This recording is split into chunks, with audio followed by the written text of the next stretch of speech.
લોકસભાના વિપક્ષના નેતા રાહુલ ગાંધીનો આજે જન્મદિવસ હોય ત્યારે ચીખલી રેફરલ હોસ્પિટલ ખાતે ચીખલી તાલુકા કોંગ્રેસ સમિતિ દ્વારા આ જન્મદિવસને લઈ કેક કાપી દર્દીઓને ફ્રૂટ વિતરણ કરી ઉજવવામાં આવી હતી।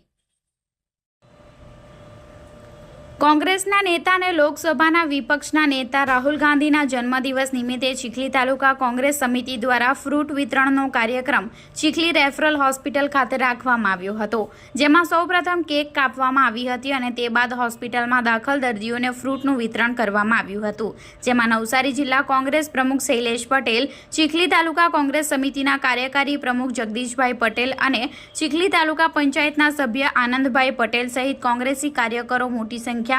ઉપસ્થિત રહ્યા હતા। આ દરમિયાન જિલ્લા કોંગ્રેસ પ્રમુખ શૈલેષ પટેલે જણાવ્યું કે રાહુલ ગાંધીના સેવાકીય ઉદ્દેશ્યો અને સમાજના કચડાયેલા તથા વંચિત વર્ગોના કલ્યાણ માટેના વિચારોને અનુસરી આ સેવાનું કાર્ય કરવામાં આવ્યું છે। હોસ્પિટલમાં સારવાર લઈ રહેલા દર્દીઓને ફળોનું વિતરણ કરી તેમના સ્વસ્થ આરોગ્ય માટે પ્રાર્થના કરવામાં આવી હતી। તેમના જન્મદિવસના અવસરે તેમના વિચારોને આત્મસાત કરી સમાજ સેવાના કાર્યોને વધુ વેગ આપવાની પ્રતિજ્ઞા લેવામાં આવી હતી। આજરોજ અમારા રાષ્ટ્રીય નેતા અને લોકસભા વિપક્ષ નેતા શ્રી રાહુલજીનો જન્મદિવસ છે, ત્યારે એમના જે સેવાકીય ઉદ્દેશ્યો છે, દેશના કચડાયેલા દબાયેલા વર્ગ માટે કામ કરવાની જે એમની પ્રતિજ્ઞા છે, એને અનુસરીને અમે આજે ચીખલી રેફરલ હોસ્પિટલ ખાતે પેશન્ટોને ફ્રૂટ વિતરણ કર્યું હતું અને